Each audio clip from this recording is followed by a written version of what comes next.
Isuot mo to, ang mariing utos ni Doña Gregoria, kasabay ng paghagis sa kama ng isang damit. Hindi iyon gown, hindi iyon isang mamahaling bestida na isinusuot sa mga party. Iyon ay isang uniforme, kulay itim at puti, uniforme ng isang katulong. Sandaling tumigil ang pagtibok ng puso ni Alona. Ang ingay mula sa engrandeng selebrasyon sa baba ng mansyon ay tila humina at naging isang malayong ugong na lang. Ang tanging naririnig niya ay ang sarili niyang hirap na paghinga. Para saan po ito, ma? Nanginginig niyang tanong, kahit alam na niya sa kaibuturan ng kanyang puso ang sagot. Isang mapanuyang ng ngiti ang gumuhit sa mga labi ni Doña Gregoria. Lumapit ito sa kanya. Ang mga alahas nito ay kumikinang sa ilaw. Ngunit ang mga mata nito'y kasing lamig ng yelo. Para malaman mo kung saan ka lulugar, Alona. Para sa gabing ito at sa lahat ng susunod na gabi, maintindihan mo na kahit kailan, hindi ka nababagay sa pamilyang Vergara. Bawat salita ay parang suntok sa sikmura ni Alona. Napayuko siya, hindi dahil sa hiya, kundi dahil sa bigat ng sakit na dumagan sa kanyang dibdib. Bakit po? Halos pabulong niyang tanong. Ang mga luha ay nagbabadyang tumulo mula sa kanyang mga mata. Ano po bang nagawa kong mali? Ang pagkakamali mo? Tumawa si Doña Gregoria, isang tawang walang kagalakan. Ang pagkakamali mo ay ang isipin na ang isang probinsyanang tulad mo ay maaaring maging isang tunay na Vergara. Ngayon, magbihis ka na. Naghihintay ang mga bisita. Sa sandaling iyon, bumukas ang pinto at pumasok si Ramon. Nakita niya ang uniforme sa kama, ang nanlilisik na mga mata ng kanyang ina at ang namumutlang mukha ng kanyang asawa. Maano to? Tanong ni Ramon. Baka sa boses niya ang pagkalito. Bakit may uniforme? Party natin ito. Hinarap siya ni Doña Gregoria, hindi natitinag. Para malaman ng asawa mo kung saan siya nanggaling. Huwag kang makialam dito, Ramon. Pero ma, hindi tama yan. Nakakahiya. Mas nakakahiya na ipagsigawan mong asawa mo ang babaeng yan. Sagot ng Donya, sabay duro kay Alona. Tingnan mo, isang salita ko lang, umiiyak na. Ganyan ba ang gusto mong maging ina ng mga apo ko? Isang mahina? Napatingin si Alona kay Ramon, nagmamakaawa. Ipagtanggol mo ako, pakiusap. Ngunit ang nakita niya sa mga mata ng kanyang asawa ay hindi tapang, kundi pagkatalo. Umiwas ito ng tingin. At sa pag-iwas na yon, gumuho ang lahat ng natitira pang pag-asa ni Alona. Wala nang sinabi pa si Alona. Dahan-dahan niyang pinulot ang uniforme. Malamig ang tela, magaspang, at parang may sariling bigat. Ang bigat ng kanyang katayuan sa pamilyang ito. Pumasok siya sa banyo at isinuot ito. Habang tinitingnan niya ang kanyang sarili sa salamin, hindi niya nakilala ang babaeng nakatitig pabalik. Ang dating kislap sa kanyang mga mata ay napalitan ng isang blangkong pananaw. Ang mga ngiti niya ay naging isang tuwid na linya ng pagtitiis. Isang butil ng luha ang pumatak mula sa kanyang mata. Agad niya itong pinunasan. Hindi niya bibigyan si Doña Gregoria ng kasiyahang makita siyang durog na durog. Paglabas niya, nandoon pa rin ang mag-ina. Isang ngiti ng tagumpay ang nasa labi ni Doña Gregoria. Si Ramon naman ay nakayuko, hindi magawang salubungin ang kanyang tingin. Ayan, sabi ng Donya. Mas bagay sa'yo. Lumabas si Alona ng silid at tinahak ang pasilyo patungo sa engrandeng hagdanan. Bawat hakbang pababa ay parang isang paglalakbay patungo sa impyerno. Ang masayang tugtugin at tawanan ay unti-unting humina nang mapansin siya ng mga bisita.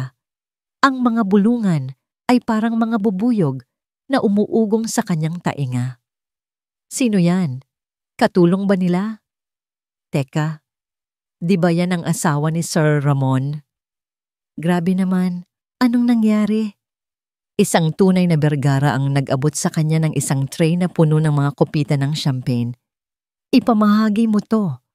Utos nito na may halong pangaasar. Nanginginig ang mga kamay ni Alona habang hawak ang tray. Lumapit siya sa isang grupo ng mga bisitang abot tenga ang nangiti. Ito ang mga taong ilang oras lang ang nakalipas ay bumabati sa kanya ng "Good evening, Ma'am Alona." Ngayon, tinitingnan siya ng mga ito na may halong awa at pagkutya. Habang inaabot niya ang isang kopita sa isang bisita, naramdaman niya ang presensya ni Doña Gregoria sa kanyang likuran. "Bilisan mo," bulong nito. "Ipakita mong may silbi ka naman kahit paano." Sa sobrang panginginig ng kanyang kamay, muntik nang matapon ang laman ng kopita. Ang kanyang paningin ay nanlalabo na dahil sa mga luhang pinipigilan. Ito na ang dulo, ang sukdulan ng kanyang kahihiyan. Ngunit bago pa man niya maibigay ang kopita, isang boses ang pumailan lang sa buong hall. Isang boses na puno ng kapangyarihan, malamig, at hindi maikakaila ang awtoridad. Anong kalokohan ito? Biglang tumahimik ang lahat. Ang musika ay tila naputol. Ang lahat ng mga mata ay napabaling sa pinanggalingan ng boses. Sa may engrandeng pasukan ng mansyon, doon nakatayo ang isang babae, matangkad, balot sa isang mamahaling itim na kasuotan, at may aurang kayang magpatigil ng mundo. Ang kanyang mukha ay pamilyar sa lahat, laging laman ng mga business magazine at balita. Si Serena Monteverde, ang tinaguriang reyna ng komersyo, at ang kanyang mga mata, na parang mga mata ng isang agila, ay nakatutok diretso kay Alona. Nabitawan ni Alona ang hawak na tray. Ang mga kopita ay isa-isang bumagsak sa marmol na sahig, lumilikha ng sunod-sunod na tunog ng pagkabasag na umalingaw-ngaw sa nakabibinging katahimikan. Pero walang sino man ang pumansin dito. Ang lahat ng atensyon, mula sa mga pinakamayamang bisita, sa mga katulong na nakatayo sa gilid, hanggang kay Doña Gregoria na nanlalaki ang mga mata, ay nakatuon sa babaeng kadarating lang. Si Serena Monteverde. Nagsimula itong maglakad. Ang bawat hakbang nito ay may bigat at kumpas. Ang mga tao ay automatikong tumatabi para bigyan ito ng daan, na para bang isang reyna ang dumadaan sa gitna ng kanyang mga alagad. Hindi maintindihan ni Alona ang nangyayari. Bakit siya narito? Isang Monteverde sa teritoryo ng mga Vergara? Imposible. Ngunit ang mas ipinagtataka niya ay kung bakit sa kanya diretsong nakatingin si Serena Monteverde. 1 metro na lang ang layo nito. Kitang-kita ni Alona ang matatalim na mga mata nito, ang perpektong pagkakakulot ng buhok, at ang determinasyon sa mukha nito. Isang takot ang gumapang sa puso ni Alona. May nagawa ba siyang mali? Ipapahiya rin ba siya ng pinakamakapangyarihang babae sa bansa? Huminto si Serena sa mismong harapan niya. Hindi nito pinansin si Doña Gregoria na nasa tabi niya o si Ramon na papalapit na rin. Ang buong mundo ni Serena Monteverde sa sandaling iyon ay si Alona lamang. Inabot nito ang kamay, hindi para kunin ang isang baso ng champagne, kundi para hawakan ang kanyang braso. Marahan, ngunit may diin. Celestina! Isang pangalan. Isang pangalang matagal nang hindi naririnig ni Alona. Isang pangalang mula sa isang malayong nakaraan. Isang panahong halos nakalimutan na niya. Bago siya naging si Alona di Masalang, ang ulilang napadpad sa isang ampunan, siya si Celestina. Naramdaman ni Alona ang pag-init ng kanyang mga mata. Paano? Paano nalaman ng isang estranghero ang pangalang iyon? Sa sino po kayo? Hirap niyang tanong. Isang ngiti, isang maliit at malungkot na ngam ng ngiti ang sumilay sa mga labi ni Serena. Hindi mo na ako naaalala. Bata pa tayo yun noon. Tumingin si Serena sa paligid, sa mga matang mapanuri at nag-uusisa. Itinaas niya ang kanyang boses, sapat na malakas para marinig ng lahat. 20 taon, panimula niya. Ang boses ay nanginginig sa pigil na emosyon. 20 taon ko siyang hinanap. Ang bunsong kapatid ko, na akala ng lahat ay nasama sa sunog na tumupok sa aming tahanan. Isang kolektibong paghinga ng pagkagulat ang narinig sa buong hall. Pero buhay siya. Patuloy ni Serena at mas hinigpitan ang hawak sa braso ni Alona. Hinahanap ko siya sa loob ng 20 taon. Ang kapatid ko, si Celestina. Napasinghap si Alona. Kapatid? Ang mga salita ay umalingaw-ngaw sa kanyang isipan. Sinusubukang hanapan ng lugar sa isang mundong puno ng pagdurusa. Hindi niya ito maintindihan. Naramdaman niya ang paggalaw ni Serena. Hinubad nito ang suot na mamahaling itim na blazer. Sa isang magilas na kilos, ipinatong ito ni Serena sa kanyang mga balikat. Itinatago ang uniforme ng kahihiyahiyan mula sa paningin ng lahat. Ang init mula sa damit at ang pabango ni Serena ay tila isang yakap na matagal na niyang inaasam. Hindi ka isang katulong, mariing sabi ni Serena. Sapat lang para marinig nilang dalawa. Ikaw ay isang Monteverde. Pagkatapos ay humarap ito kay Doña Gregoria. Ang kaninang bahagyang lambot sa mukha ni Serena ay ganap na naglaho.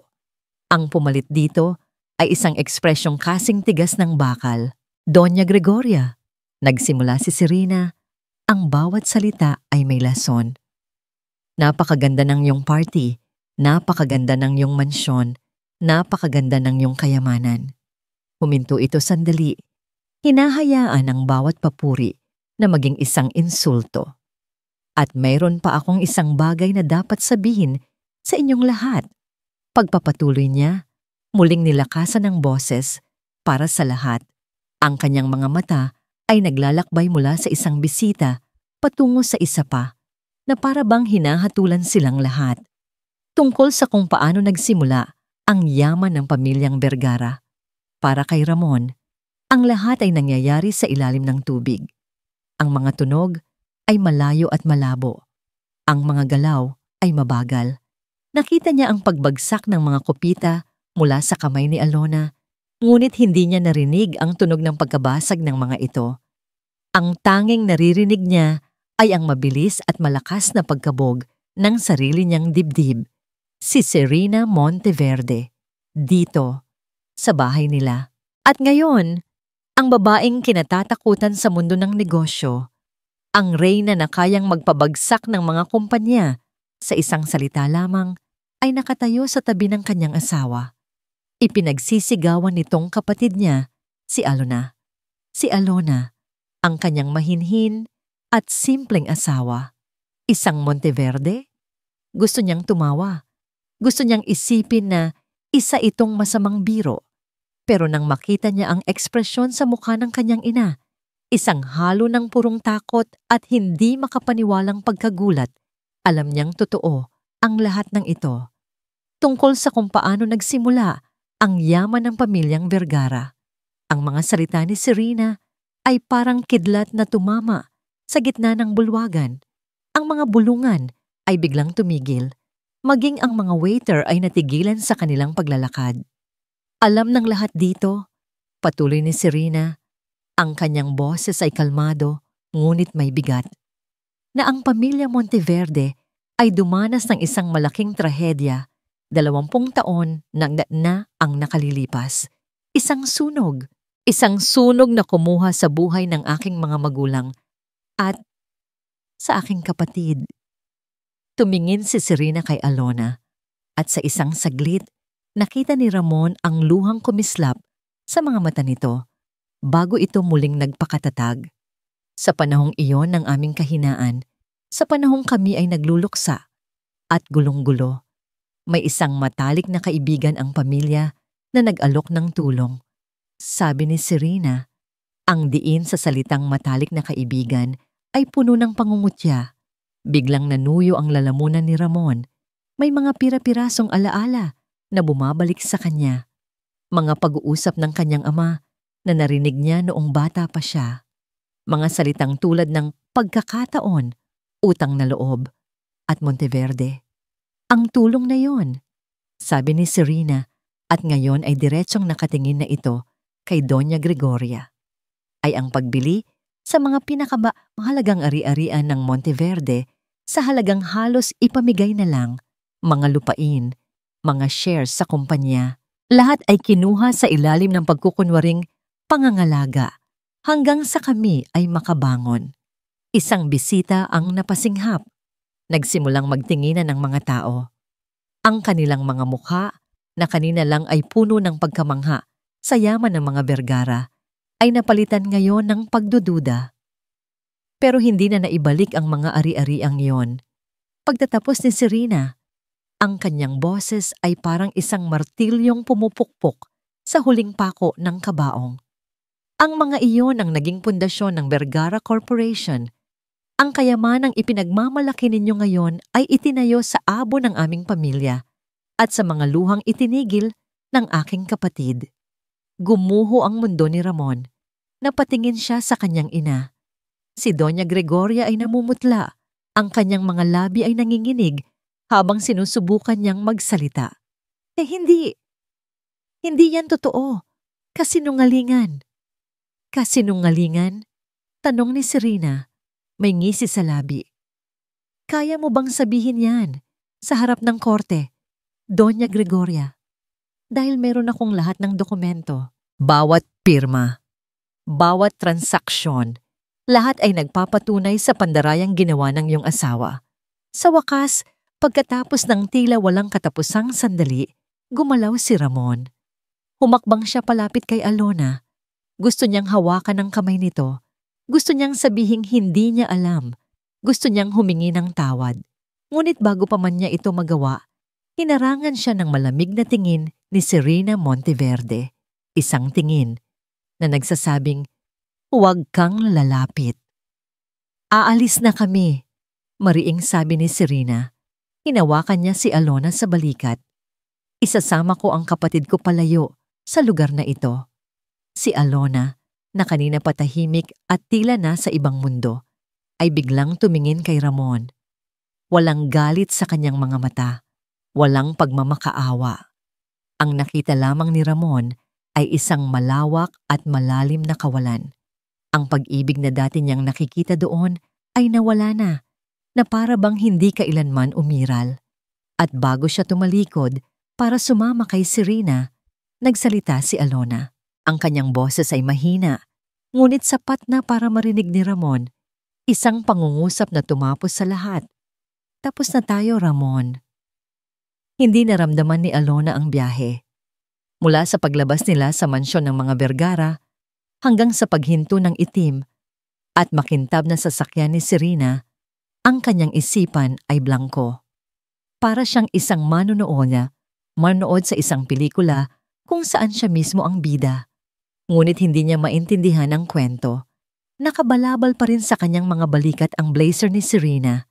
Ang amoy nito, isang mamahaling pabango na may halong tapang at determinasyon, ang tanging nagpapaalala sa kanya na totoo ang lahat ng nangyari. Nandito na tayo, mahinang sabi ni Serena mula sa kanyang tabi. Noon lamang nag-angat ng tingin si Alona at tumingin sa labas ng bintana. Ang nakita niya ay hindi isang bahay. Isa itong palasyo, isang modernong istruktura na gawa sa salamin at bakal, napapaligiran ng isang hardin na mas malaki pa sa plaza ng bayan nila sa probinsya. Bumukas ang pinto ng sasakyan. Isang unipormadong driver ang nag-alalay sa kanya.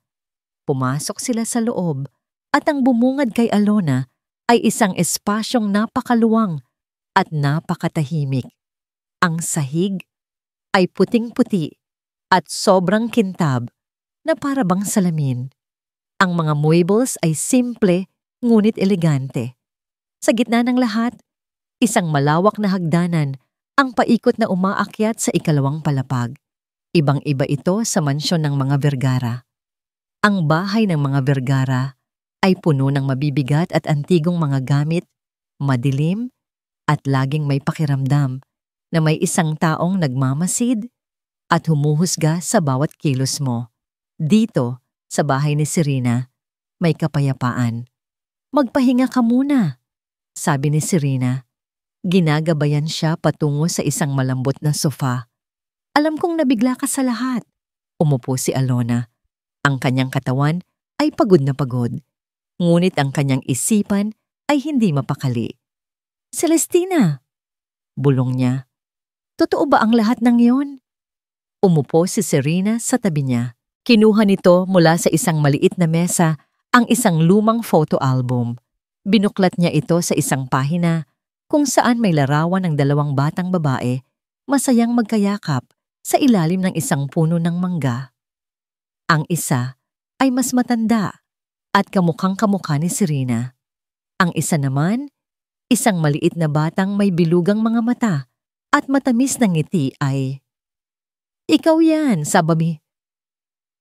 "Kakayan," sabi ni Serena, itinuturo ang mas batang babae. "At ako yan, bago nangyari ang sunog." Hinaplos ni Alona ang larawan.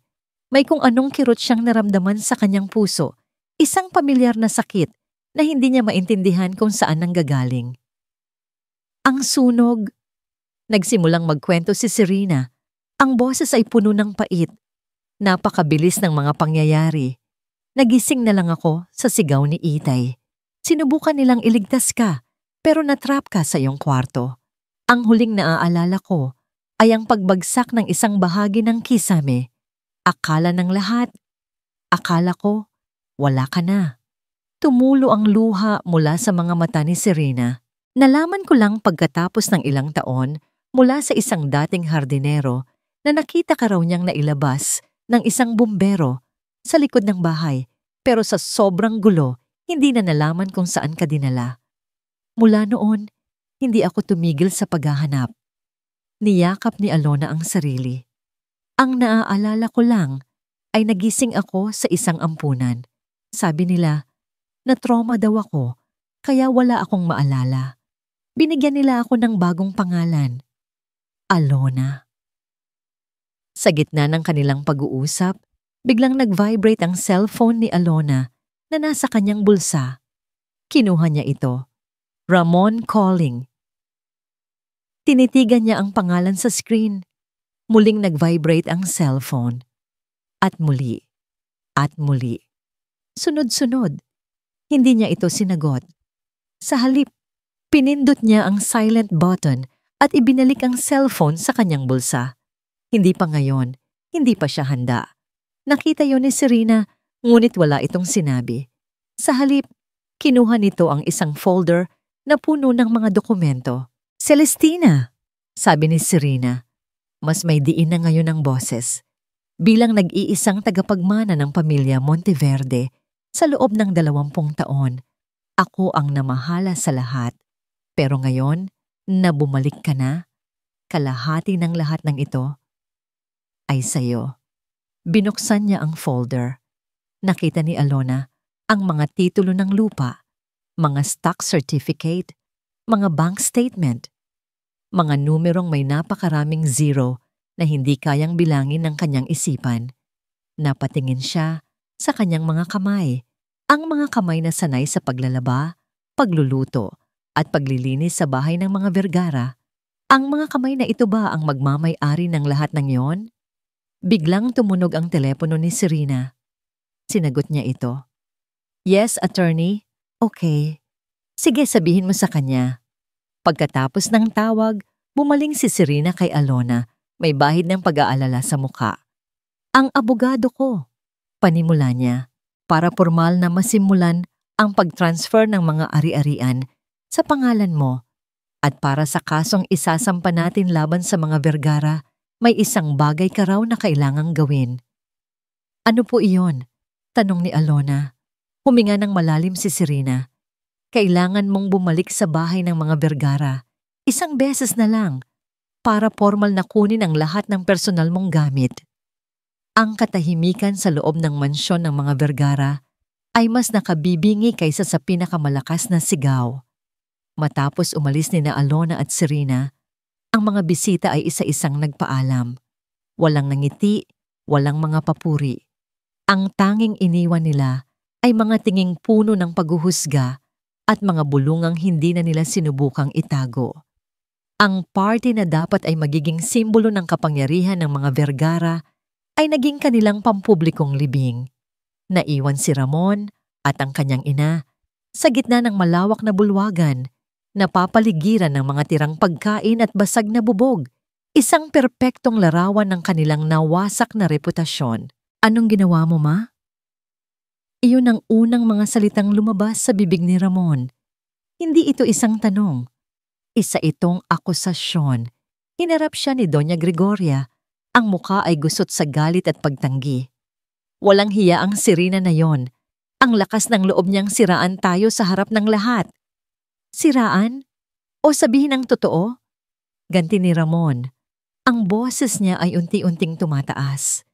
Totoo ba, Ma? Totoo bang ninakaw natin ang yaman ng mga Monteverde? Hindi iyon pagnanakaw. Sigaw ni Doña Gregoria. Ang kanyang mga mata ay nanlilisik. Negosyo yon. Nakita ng papa mo ang isang pagkakataon at kinuha niya. Ganoon ang mundo, Ramon. Ang matalino ang nabubuhay. Matalino o mapanlamang? Napahila mo si Ramon sa kanyang mukha, hindi makapaniwala sa kanyang naririnig. Kaya pala ganoon na lang ang galit mo kay Alona. Dahil hindi mo lang siya kinasusuklaman dahil sa kanyang pinagmulan. Takot ka. Takot kang baka isang araw mabunyag ang lahat. Ginawa namin yon para sa'yo. Depensa ni Doña Gregoria. Para sa kinabukasan mo. Para hindi mo maranasan ang hirap. Hindi ko hiningi ang isang kinabukasan na nakatayo sa kasalanan ng iba. Sumabog si Ramon. Sa buong buhay niya, ngayon lang niya nagawang sagot-sagutin ang kanyang ina. Ang takot na dati niyang nararamdaman ay napalitan ng isang matinding galit at pagkadismaya. Sinira mo ang lahat, Ma. Sinira mo ang pangalan natin at sinira mo ang pagsasama namin ni Alona. Si Alona na naman. Tila isang hayop na nasukol, si Doña Gregoria ay nagsimulang maghagis ng kung anong mahawakan. Isang vase ang bumagsak at nabasag malapit sa paa ni Ramon. Bakit ba palagi na lang ang babaeng yon ang iniisip mo? Wala siyang kwenta. Isa siyang Monteverde.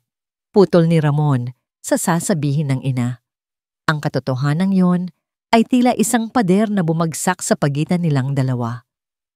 Ang babaeng tinawag mong walang kwenta ay mas mayaman at mas makapangyarihan pa sa atin ngayon. At galit siya. Galit na galit at may karapatan siyang magalit.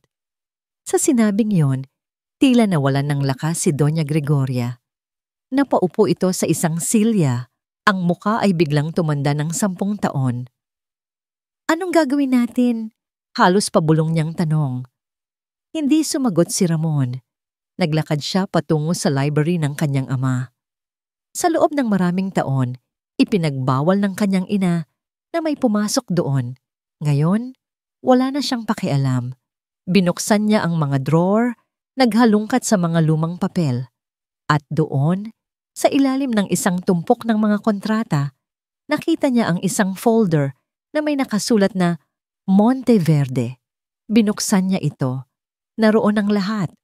Ang mga dokumento ng bentahan na may mga presyong nakakainsulto. Ang mga sulat mula sa mga abogado ng Monteverde na humihiling ng renegosasyon na hindi kailanman sinagot. Nakita niya ang pirma ng kanyang ama sa bawat pahina. Biglang may naalala si Ramon.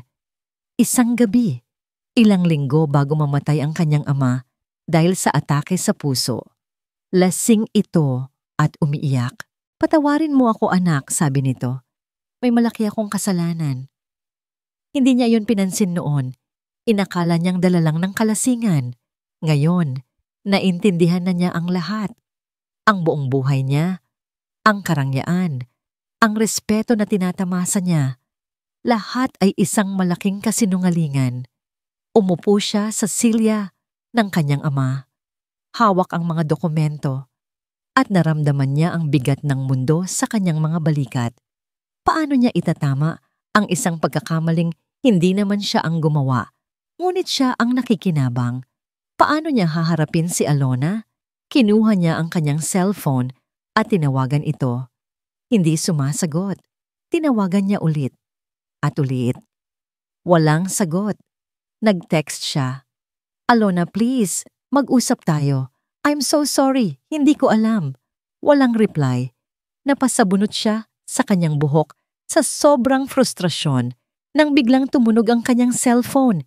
Isang text message, ngunit hindi galing kay Alona. Galing ito sa abogado ng kanilang pamilya. Sir Ramon, tumawag po ang abogado ni Miss Serena Monteverde. Pinapaalam po na bukas ng umaga, darating si Miss Alona Vergara para kunin ang kanyang mga gamit. Pinapayuhan po tayong ihanda ang lahat at huwag gumawa ng anumang gulo. Bukas, darating si Alona bukas. Para kay Ramon, iyon ay hindi isang banta. Iyon ay isang pagkakataon. Siguro ang huli niyang pagkakataon para makausap ang kanyang asawa at subukang ayusin ang lahat. Ang pagbabalik sa mansyon ng mga Vergara ay kakaiba. Hindi na ito ang tahanang minsan niyang sinubukang ituring na sa kanya. Hindi na ito ang lugar kung saan siya umiiyak tuwing gabi. Ngayon, isa na lang itong gusali. Malamig. Estranghero.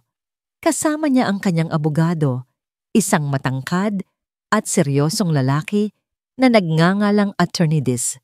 Ang presensya nito sa kanyang tabi ay nagbibigay sa kanya ng lakas na hindi niya naramdaman noon. Pagpasok nila, ang unang bumungad sa kanila ay si Doña Gregoria.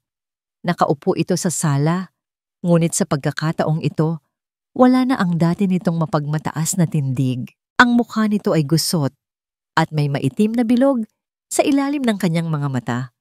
Nang makita nito si Alona, tumayo ito. Tila may gustong sabihin, ngunit pinigilan ng tingin ni Attorney Diaz. Magandang umaga, Doña Gregoria. Bati ng abogado sa formal na tono. Nandito kami para kunin ang mga personal na gamit ni Mrs. Vergara ayon sa ating napag-usapan. Hindi pinansin ni Alona ang biyenan. Naglakad siya na parang hangin. Ang kanyang mga mata ay nakatuon lamang sa hagdanan, paakyat sa dati nilang kwarto ni Ramon. Biglang lumabas si Ramon mula sa pasilyo. Ang itsura niya ay mas malala pa kaysa sa kanyang ina. Magulo ang buhok, lukot ang damit, at ang kanyang mga mata ay puno ng pagsisisi at pagod. Alona. Napatigil si Alona sa pag-akyat. Hinarap niya ito, ngunit ang kanyang mukha ay blangko, walang emosyon. Alona, pakiusap. Mag-usap tayo, sabi ni Ramon, sinusubukang lumapit. Mr. Vergara, mabilis na humarang si Attorney Diaz. Ang kliyente ko ay nandito lamang para sa isang layunin. Kung maaari, iwasan po natin ang anumang hindi kinakailangang komosyon. Ang formalidad sa pagitan nila ay parang isang pader na salamin. Nakikita nila ang isa't isa, ngunit hindi na nila mahawakan. Tinalikuran ni Alona si Ramon at nagpatuloy sa pag-akyat. Pagpasok sa kwarto, isang pamilyar na sakit ang bumalik sa kanyang dibdib. Naroon pa rin ang lahat, ang kama, ang mga kurtina, ang mga larawan nila ni Ramon sa mesa. Ngunit ngayon, ang lahat ng ito ay mga alaala na lang ng isang buhay na hindi para sa kanya. Kumuha siya ng isang maleta at nagsimulang mag-impake, mga damit, ilang personal na gamit. Walang alahas dahil lahat ng iyon ay bigay ng mga Vergara. Habang binubuksan niya ang aparador, nahagip ng kanyang mga mata ang isang maliit na bookshelf sa sulok. At sa isang estante, naroon ang isang libro. Isang luma at makapal na libro na balot sa katad. Yun lang ang kaisa-isang bagay na personal na ibinigay sa kanya ng yumaong ama ni Ramon. Mahilig ka raw magbasa, Ija, sabi nito noon, 1 linggo pagkatapos ng kasal nila. Sana magustuhan mo. Kinuha niya ang libro, balak na isama ito bilang alaala ng nag-iisang tao sa pamilyang iyon na nagpakita sa kanya ng kahit kaunting kabaitan. Medyo mabigat ito. At habang hawak niya ito, may isang bagay na nahulog mula sa pagitan ng mga pahina. Isang lumang sobre, nakatiklop at naninilaw na sa katagalan. Pinulot ito ni Alona. Walang pangalan. Dahan-dahan niya itong binuksan. Sa loob, may isang sulat kamay na liham. Pamilyar sa kanya ang sulat. Iyon ang sulat ng ama ni Ramon. Sinimulan niyang basahin. para kay Ricardo Monteverde. Kaibigan, kung nababasa mo ito, marahil ay huli na ang lahat. Marahil ay wala na akong lakas ng loob na ibigay ito sa iyo ng personal. Ang bigat sa aking dibdib ay hindi ko na kayang dalhin. Ang kayamanang tinatamasa ng aking pamilya ngayon ay may bahid ng kasalanan. Isang kasalanan sa iyo at sa iyong pamilya. Ang pandarayang ginawa ko sa pamilya Monteverde pagkatapos ng sunog ay isang bagay na habang buhay kong pagsisisihan. Ginamit ko ang iyong pagtitiwala. Ginamit ko ang iyong pagluluksa. Patawarin mo ako. Bawat salita ay tumatagos sa puso ni Alona. Ito na, ang pruweba, ang kumpirmasyon ng lahat ng sinabi ni Serena. Hindi ko kayang ibalik ang lahat ngayon dahil natatakot ako sa aking asawa, kay Gregoria. Ngunit isinusumpa ko, darating ang araw, itatama ko ang lahat ng ito. Kung hindi man sa buhay na ito, sa susunod, naway mapatawad mo ang kaluluwa kong ligaw. Nagmamahal, Arturo Vergara. Nanginginig ang mga kamay ni Alona habang hawak ang liham. Biglang nagbago ang lahat. Hindi na lang siya ang biktima na kailangang iligtas ng kanyang kapatid. Hawak niya ang katotohanan. Hawak niya ang sandata. Hawak niya ang kapangyarihan na tuluyang magpabagsak sa pamilyang umapi sa kanya. Maingat niyang itinupi ang liham at inilagay sa kanyang bag. Isinara niya ang maleta. Tapos na siya. Pagbaba niya, naghihintay si Ramon sa paanan ng hagdan. Ang kanyang mga mata ay puno ng pag-asa at takot. Nang akmang lalalagpasan na siya ni Alona para tuluyang lumabas ng pinto, mabilis siyang hinarangan ni Ramon. Hindi siya nito hinawakan, ngunit ang kanyang presensya ay sapat na para patigilin siya. Alona, pakiusap. Halos magmakaawa ang boses nito. Basag at puno ng sakit. Bigyan mo ako ng pagkakataong itama ang lahat. Habang si Alona ay nasa mansyon ng mga Vergara, si Serena naman ay nasa loob ng kanyang malawak na opisina, nakatayo sa harap ng isang bintanang salamin na tanawang buong lungsod. Sa loob ng 20 taon, ang tanawing ito ang naging saksi sa kanyang pag-angat. Bawat gusaling nakikita niya ay isang paalala ng isang laban na kanyang ipinanalo, isang deal na kanyang isinara, isang kalaban na kanyang pinabagsak. Ginamit niya ang galit at sakit ng kanyang nakaraan para buuin ang isang imperyo. Ngunit ngayon, sa pagbabalik ni Celestina, tila may nag-iba. Ang lahat ng tagumpay na ito ay parang kulang. Kaninang umaga, matapos umalis ni Alona, may isang bagay na nag-udyok sa kanya na buksan ang lumang safe ng kanilang mga magulang na matagal na niyang hindi pinapakialama.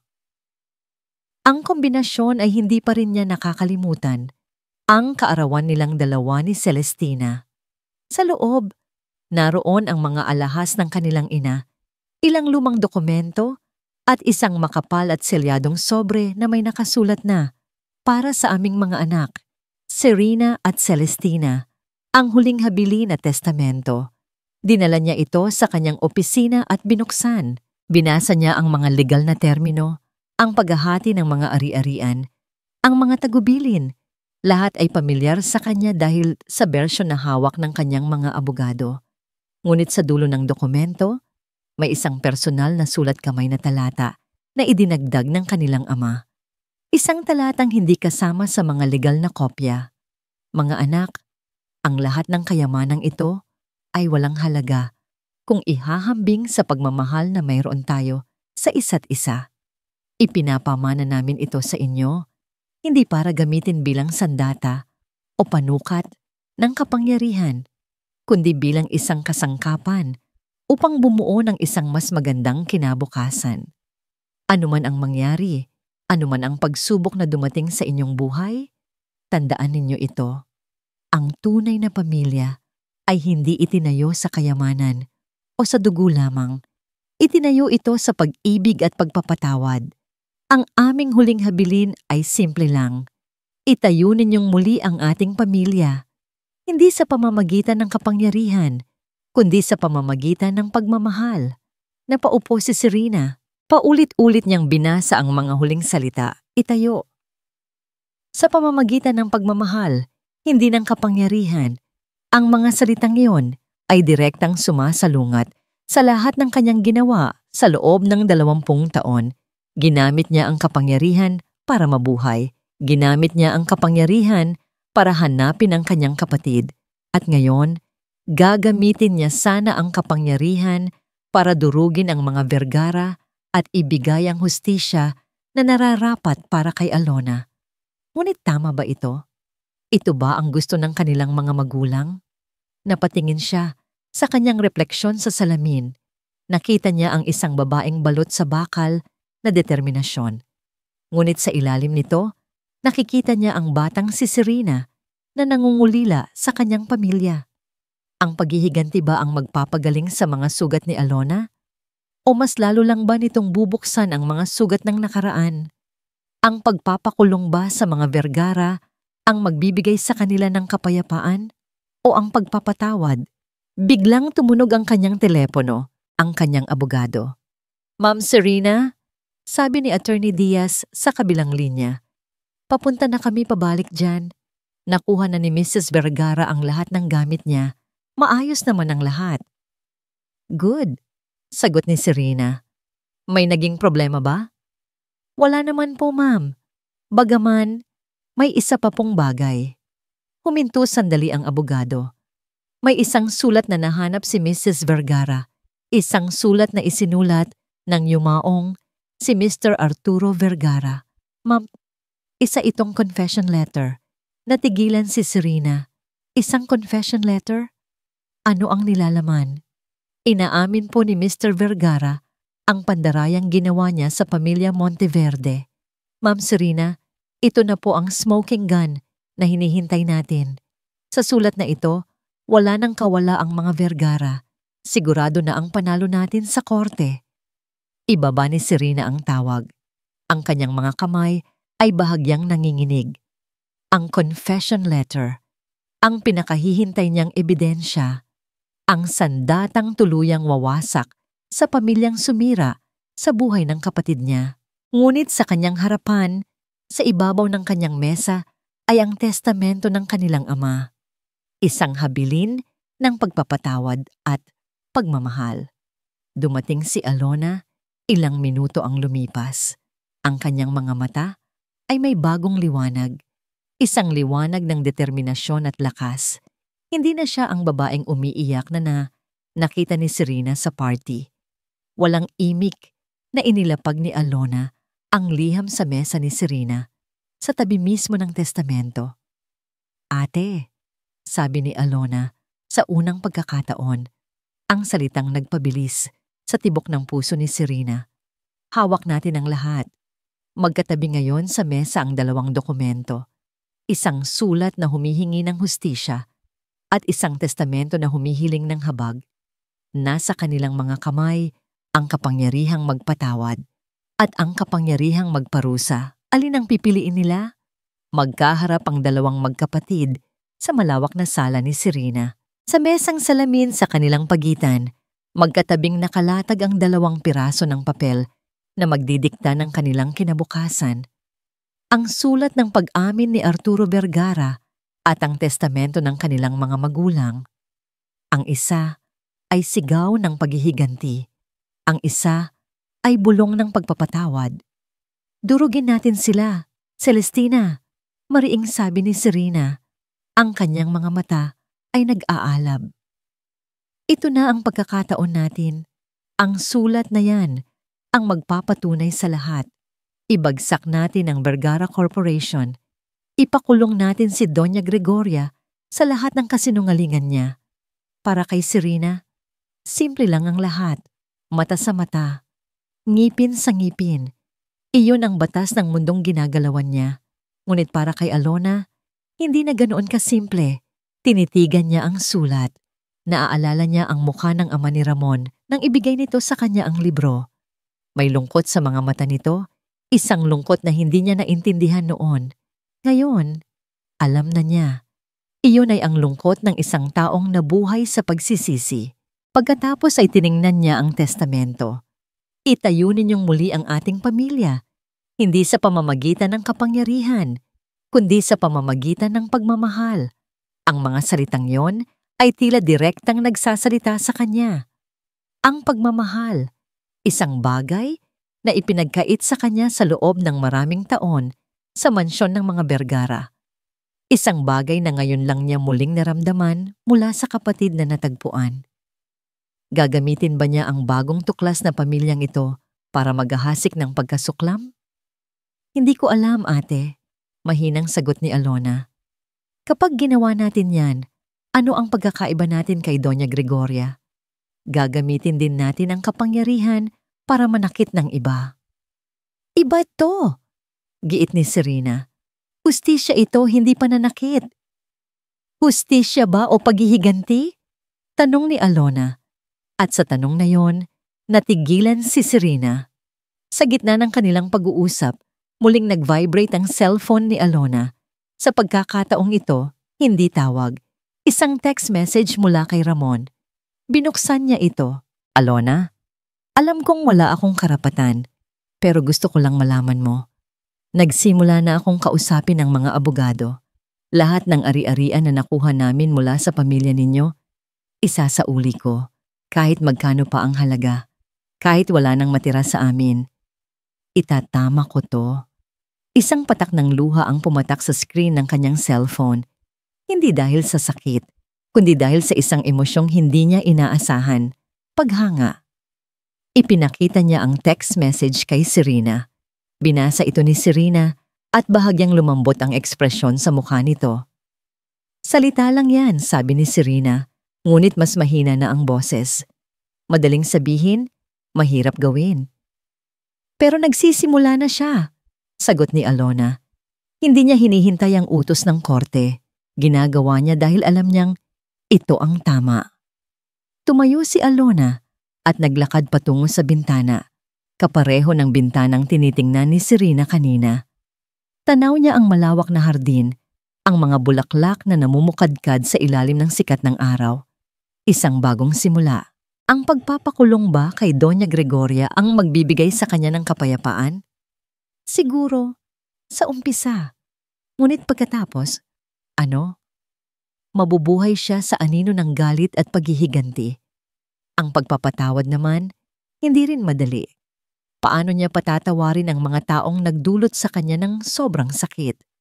Ngunit habang iniisip niya ang testamento ng kanyang mga magulang, at ang text message ni Ramon, isang bagay ang naging malinaw sa kanya. Ang tunay na kapangyarihan ay hindi ang kakayahang manakit. Ang tunay na kapangyarihan ay ang kakayahang pumili. Pumili kung paano tapusin ang isang kwento. Ate, sabi ni Alona, humaharap kay Serena. Mas matatag na ngayon ang kanyang boses. Gusto kong tapusin na to, pero sa paraan natin. Sa paraan ng mga Monteverde.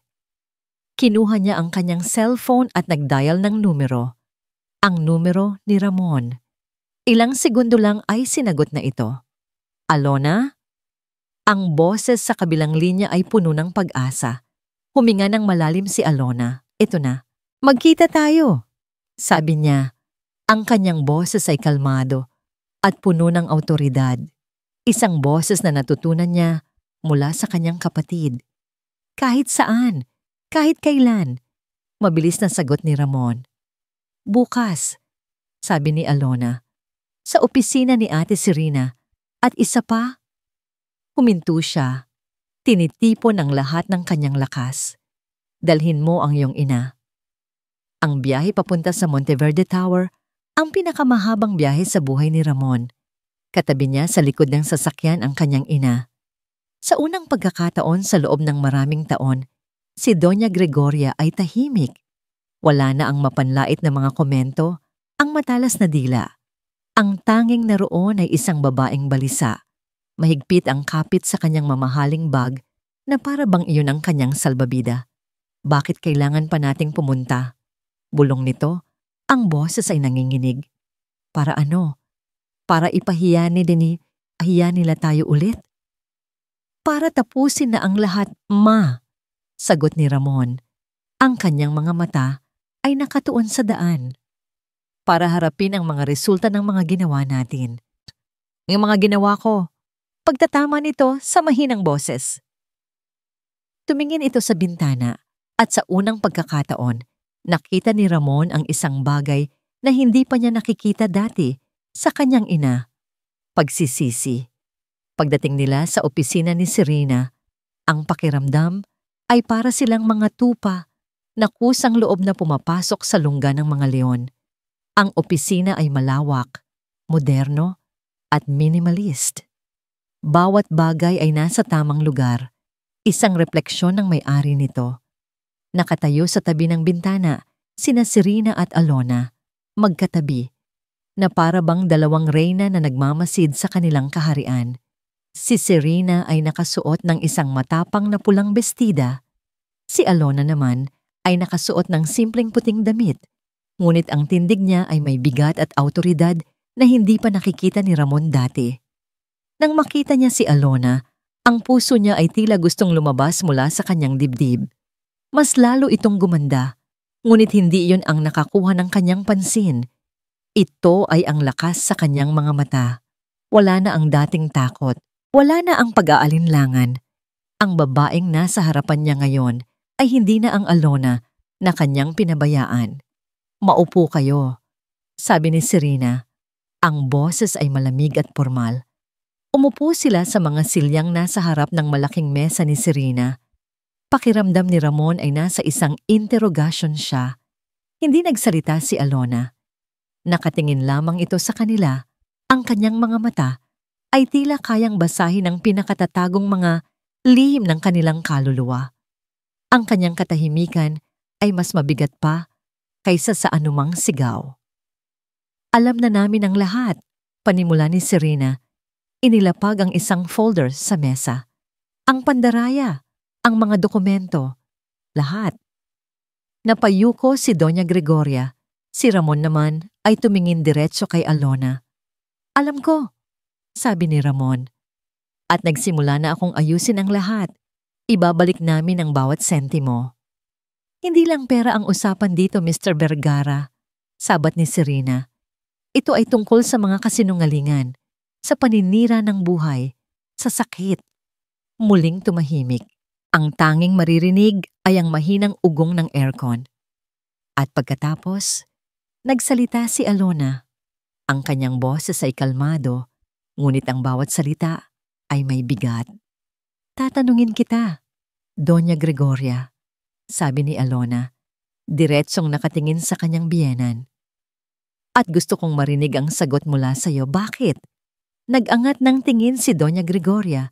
Ang kanyang mga mata ay namumula. Dahil sa takot. Nagulat si Ramon.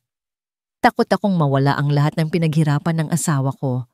Patuloy ng Donya, ang kanyang boses ay basag na. Takot akong bumalik kami sa hirap. At nang dumating ka, galing ka sa parehong probinsya. Natakot ako na baka may alam ka, na baka ikaw ang maging dahilan ng pagbagsak namin.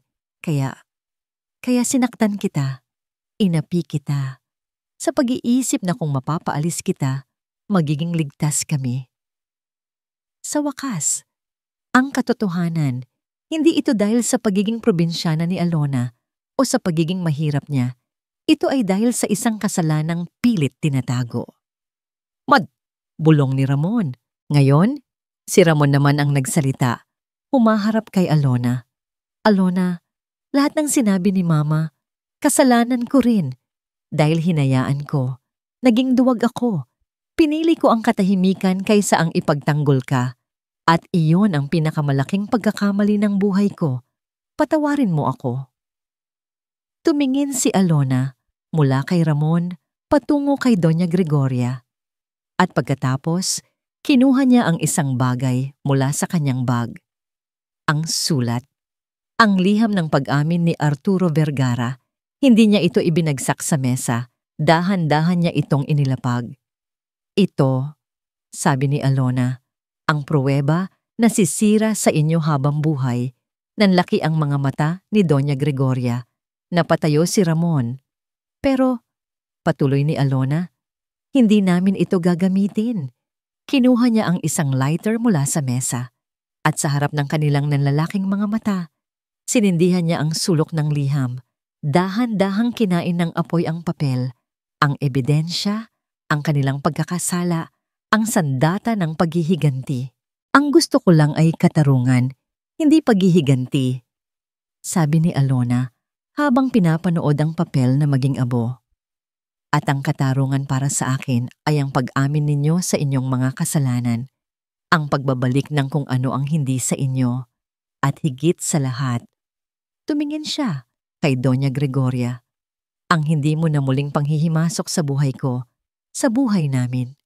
Nang tuluyang maging abo ang liham, tumayo si Alona. Tumingin siya kay Ramon at sa unang pagkakataon, isang emosyon ang lumitaw sa kanyang mga mata. Hindi pag-ibig, hindi galit, kundi isang hamon. Ang pagpapatawad ay isang proseso, Ramon. Hindi ito ibinibigay, pinaghihirapan ito, sabi niya. Patunayan mong karapat-dapat ka rito. At pagkatapos ay tumalikod na siya at naglakad palayo. Kasama si Serena. Iniwan si Ramon sa gitna ng abo ng kanilang nakaraan na may isang maliit na kislap ng pag-asa para sa isang napakahabang daan na kailangan niyang tahakin. Lumipas ang mga buwan. Ang bawat araw ay isang bagong aralin para kay Alona. Sa ilalim ng paggabay ni Serena, unti-unti niyang inaral ang mundo ng negosyo na dapat sana ay kanyang kinalakihan. Hindi na siya gumigising sa umaga na may takot sa kung anong masasakit na salita ang kanyang maririnig. Sa halip, gumigising siya na may layunin. Ang unang pagkakataon na pumasok siya sa boardroom ng Monteverde Corporation, nanginginig ang kanyang mga tuhod. Napapaligiran siya ng mga taong matatalino at makapangyarihan. Pakiramdam niya ay isa siyang impostor. Ngunit tinabihan siya ni Serena at bumulong. Dugo mo ang nagpatakbo sa kumpanyang ito. Dito ka nababagay. Mula noon, hindi na siya lumingon pa. Nag-aral siya, nagbasa, nakipag-usap. Unti-unti, ang mahiyain na si Alona Di Masalang ay nagbigay daan kay Celestina Monteverde, isang babaeng may talino, paninindigan, at isang pusong puno ng pag-unawa na hinubog ng kanyang mga karanasan. Natuklasan niya na ang kanyang kahinahunan ay hindi kahinaan, kundi isang kalakasan na nagbibigay daan sa kanya na makinig at umintindi sa mga taong hindi pinapakinggan ng iba. Sa lahat ng panahong ito, si Ramon ay nasa anino lamang. Tinupad nito ang kanyang pangako. Linggo-linggo, nakakatanggap sila ng ulat mula sa mga abogado. Isa-isang isinasalin pabalik sa Monteverde Corporation ang mga ari-ari ang kinuha ng mga Vergara. Ibinenta ni Ramon ang mansyon, ang mga luxury cars, at namuhay sa isang simpleng apartment. Si Doña Gregoria naman, ayon sa balita, ay umuwi sa kanilang lumang bahay sa probinsya at hindi na nagpakita pa. Hindi tumatawag si Ramon para mangulit. Hindi siya nagpapadala ng mga bulaklak para manuyo. Sa halip nagpapadala siya ng mga litrato. Isang litrato niya habang nagboboluntaryo sa isang soup kitchen. Isang litrato niya kasama ang mga batang kalye na tinuturuan niyang magbasa. Isang litrato niya na nagtatanim ng mga puno sa isang watershed. Walang caption, litrato lang. Mga gawa, hindi salita. Iyon ang paraan niya ng pagpapatunay. Isang hapon, habang nagkakape si Alona sa isang maliit na coffee shop malapit sa kanilang opisina, may isang pamilyar na boses siyang narinig. "Pwede ba akong makiupo?" Napatingala siya. Si Ramon. Payat ito ng kaunti, ngunit mas malinis tingnan. Ang dating arogansya sa kanyang mga mata ay napalitan ng kapakumbabaan. Nag-alinlangan si Alona sandali, ngunit tumango rin. Umupo ito sa silyang nasa harapan niya. "Kumusta ka na?" tanong nito. "Mabuti naman," sagot ni Alona. "Ikaw?" "Mas mabuti na ngayon," sabi ni Ramon, at isang maliit na ngiti ang sumilay sa kanyang mga labi. Isang totoong ngiti. Mas magaan ang buhay kapag wala kang tinatago. Nag-usap sila. Hindi tungkol sa nakaraan, hindi tungkol sa sakit. Nag-usap sila tungkol sa mga librong binabasa niya, sa mga batang tinuturuan nito, sa mga pangarap na unti-unti nilang binubuo nang magkahiwalay. Pagkatapos ng araw na yon, nasundan pa ang kanilang mga pagkikita. Minsan sa coffee shop, minsan sa isang parke. Minsan ay sinasamahan siya ni Alona sa kanyang volunteer work, walang pilitan, walang pangako. 2 tao lang na muling nagkakakilala, dala ang mga aral ng kanilang mga pagkakamali. Isang gabi, habang naglalakad sila pauwi, huminto si Alona. "Ramon," sabi niya, "nagpapasalamat ako." "Para saan?" Nagtatakang tanong ni Ramon. "Sa pagbabago mo," sagot ni Alona. "Dahil doon, natutunan ko rin na ang mga tao ay kayang magbago.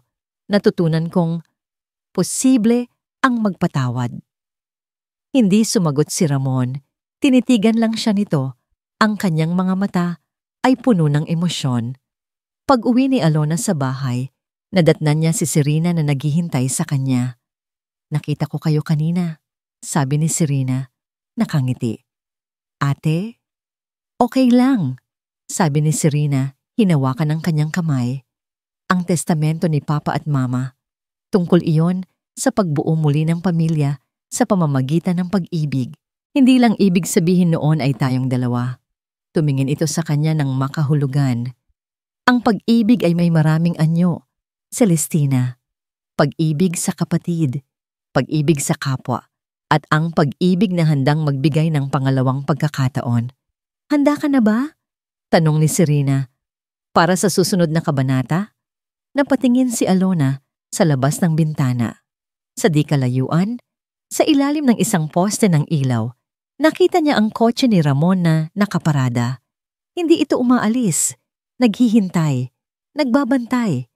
Isang ngiti ang gumuhit sa mga labi ni Alona, isang ngiting payapa at buo. Dahan-ahan siyang tumango. 1 taon ang lumipas. Ang bulwagan ay puno ng mga tao, mga mamamahayag, mga panlipunang manggagawa, mga abogado, at mga kababaihan mula sa iba't ibang antas ng buhay. Ang entablado ay simple ngunit elegante, na may malaking banner sa likod na may nakasulat na, "Ang pundasyon ng liwanag, pag-asa at dignidad para sa bawat kababaihan, The Sinag Foundation." Sa gitna ng entablado, nakatayo si Alona, nagsasalita sa harap ng mikropono. Ang kanyang boses ay kalmado, ngunit may kapangyarihan, umaabot sa bawat sulok ng silid. Hindi na ito ang nanginginig na boses ng babaeng inapi. Ito ang boses ng isang lider. "Minsan sa buhay ko," panimula niya, "naniwala ako na ang halaga ko ay sinusukat ng apelyidong dala ko, ng bahay na tinitirhan ko, ng opinyon ng ibang tao sa akin. Naniwala akong ang katahimikan ay isang birtud, at ang pagtitiis ay isang obligasyon. Ngunit natutunan ko na ang ating tunay na halaga ay hindi nakikita sa labas. Ito ay nasa loob, nasa ating kakayahang tumayo, matapos madapa, sa ating tapang na magsalita, laban sa inhustisya, at sa ating lakas na magpatawad, hindi para sa kanila, kundi para sa ating sarili." Napatingin siya sa gilid ng entablado. Naroon si Serena, nakangiti sa kanya ng may pagmamalaki. At sa tabi nito, naroon si Ramon. Nakatayo si Ramon, hindi bilang isang bergara na may-ari ng mundo, kundi bilang isang simpleng lalaki na sumusuporta sa kanyang asawa. Ang kanilang relasyon ay hindi na bumalik sa dati. Sa halip, bumuo sila ng isang bago, isang relasyon na nakatayo sa pundasyon ng katapatan, respeto, at pag-unawang pinaghirapan. Nagpatuloy si Alona sa kanyang talumpati. Ibinabahagi ang misyon ng kanilang pundasyon, ang magbigay ng legal na tulong, kanlungan, at pagsasanay sa mga kababaihang nakaranas ng pang-aabuso at diskriminasyon tulad niya. Ang bawat isa sa atin ay may liwanag sa loob. Pagtatapos niya, minsan, kailangan lang natin ng isang taong magpapaalala sa atin kung paano ito muling pasiklabin. Ang Sinag Foundation ang magiging paalalang iyon dahil ang bawat babae ay karapat-dapat sa isang buhay na puno ng dignidad at liwanag. Nagpalakpakan ang mga tao. Masigabo at taos-puso, bumaba si Alona sa entablado at sinalubong siya ng isang mahigpit na yakap mula kay Serena. "I'm so proud of you, Celestina," bulong nito. Lumapit si Ramon. Walang salitang namutawi. Kinuha lang nito ang kamay ni Alona at marahang pinisil. Sa simpleng hawak na yon, naroon ang lahat. Ang kanyang paghingi ng tawad, ang kanyang pasasalamat, at ang kanyang pangako na hindi na niya ito bibitawan pa. Sa isang sulok sa likuran ng bulwagan, may isang babaeng tahimik na nakamasid, si Doña Gregoria. Mas matanda na itong tingnan, simple na lang ang kasuotan. Hindi siya inimbitahan, ngunit nalaman niya ang tungkol sa event mula sa isang lumang kaibigan. Nakita niya ang kanyang anak, masayang nakatayo sa tabi ng babaeng minsan niyang tinapakan. Nakita niya ang dalawang magkapatid na Monteverde, matatag at nagkakaisa. Nakita niya ang resulta ng kanyang mga pagkakamali at sa unang pagkakataon, naramdaman niya hindi ang galit, kundi ang isang malalim na panghihinayang. Hindi siya lumapit, hindi na yon ang kanyang lugar. Tahimik siyang tumalikod at umalis. Dala ang isang aral na natutunan sa pinakamasakit na paraan. Sa entablado, magkakasamang humarap sa mga kamera sina Alona, Ramon, at Serena. Ang kanilang mga ngiti ay hindi na para sa publiko, kundi para sa isa't isa. Habang kumikislap ang mga ilaw ng kamera, napatingin si Alona sa logo ng kanilang pundasyon, isang sumisikat na araw. Iyon ang simbolo ng kanilang kwento. Hindi ito isang kwento ng paghihiganti, kundi isang kwento ng muling pagsilang. Isang kwento kung paano, kahit sa pinakamadilim na gabi, laging may pag-asang dala ang pagsikat ng isang bagong umaga. Hinawakan niya ng mas mahigpit ang kamay ni Ramon. Magkasama, kasama si Serena, haharapin nila ang bagong liwanag na ito, mas matatag at mas buo kaysa dati.